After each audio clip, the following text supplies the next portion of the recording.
welcome back. We are so honored to have the commander of the 121st Air Refueling Wing, Colonel Andy Powers, with us today. Thank you for making the time. I know you are so busy with, you have to be all over the world, really, for your job with the 121st. We know you all have been through a lot just in this year. Tell us how is the wing doing? How are the airmen of the 121st doing? Well, good morning, Station. Collin, thank you for having me here today to represent the wing. Big picture, the wing is doing well. We did suffer an immeasurable loss a little over 2 months ago now, but we are continuing to get after it. We still have men and women deployed around the world overseas today, conducting operational missions, and I think that they are performing well. They're getting after it. They're moving with a strong sense of purpose, really strengthened, I think, by the memory and wanting to support and honor our three fallen. So we're talking about Captain Seth Koval, Captain Curtis Angst, and Master Sergeant Tyler Simmons. And I know you carry their names with you, and you and I have had the chance to talk about keeping their memories alive with the wing and how that really fuels your mission. To tell everybody, if they're not familiar, about your gas station in the sky, because it's such a cool mission. Yes, so the wing operates 12 KC-135 Stratotanker aircraft. It's the principal air refueling aircraft of the United States Air Force, and it really underpins just about everything that our United States military, our joint force, does, whether it's projecting combat air power, delivering effects around the world, humanitarian aid, the speed and rapidity which with the United States can get those types of capabilities somewhere really require air refueling to make all of those happen. And so the 121st just plays a critical linchpin role in the U.S. military's capabilities. Yeah, one of my friends and former coworkers, he was Reserve Air Force, and he was a boom operator on one of these, and he was always talking about we're always out there, because whether it be a peacetime or not, we have these out there doing these missions and all over the world. Yes. All over.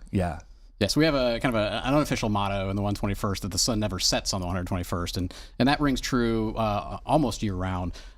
We have, as I mentioned earlier, a number of people overseas right now in a number of combatant command areas of responsibility conducting operational missions every day. And then we maintain a significant operational capability right here at Rickenbacker, from Southeast Columbus, and supporting the ability to project air power anywhere around the world anytime, right from Rickenbacker 24/7, 365. Such an important mission for everything that the military is doing, and it's such a, I think it's such a pride, where we should have so much pride in it, that it happens right here in our community, and it happens every day in the sky above us, and we don't see it, but you guys are doing it every day, and I'm blown away by, there's no such thing as a routine mission, because what you're doing is quite dangerous, because we're talking about two planes reaching out and actually touching each other midair. Yes, generally about 14 to 20 feet apart, moving anywhere from a couple hundred to a few hundred miles an hour, and depending on how much fuel we're passing, it could be just a minute or two, or it could be 20 minutes that we're in that position. So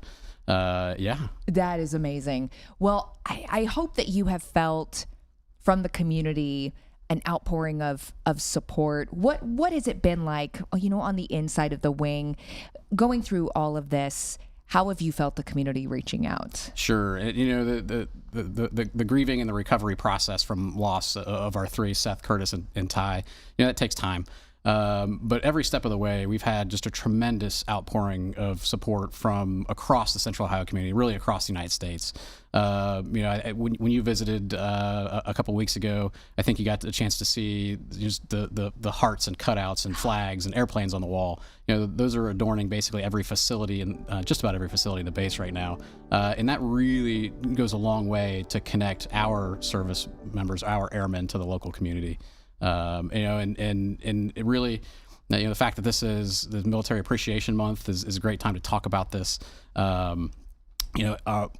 We are an Air National Guard organization. We're a community-based organization. We don't have a large base with barracks and dorms and base housing. We live in the communities that we serve.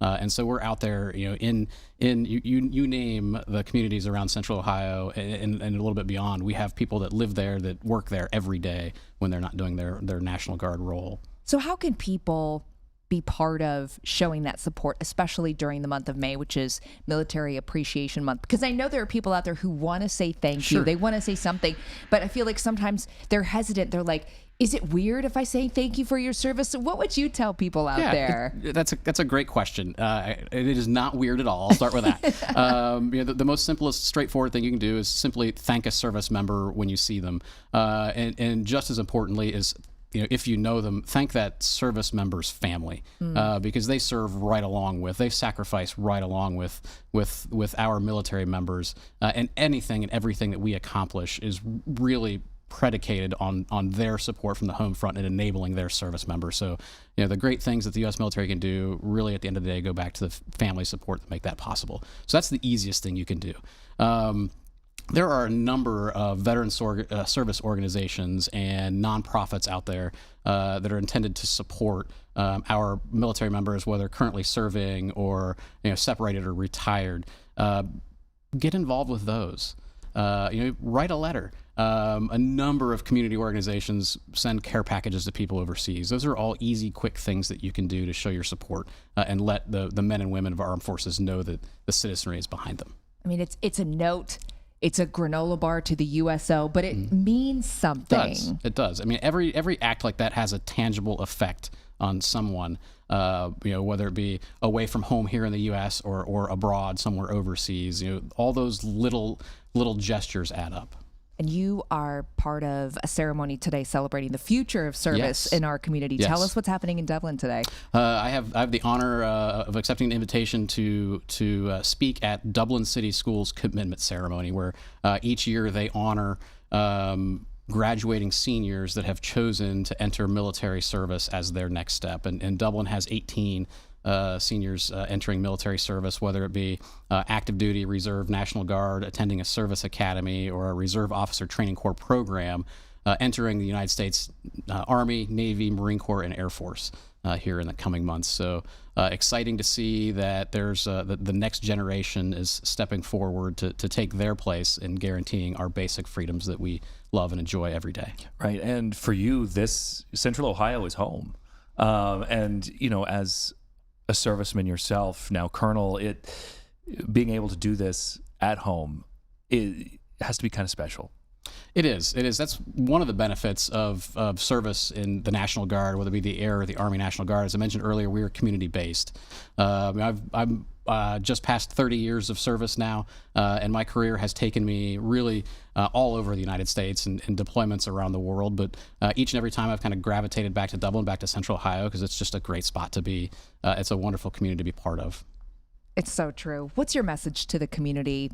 It's Military Appreciation Month. You all have been through so much with the 121st. What's your message about the military's place here and the mission overall in our Central Ohio community? Sure, that's a great question. Lots to unpack in there. I would simply say, as we said earlier, take an opportunity to thank and support our military members. This is Military Appreciation Month, but our members serve year round in any of the 6 services and all of the components that I mentioned. Active duty, Guard, and Reserve.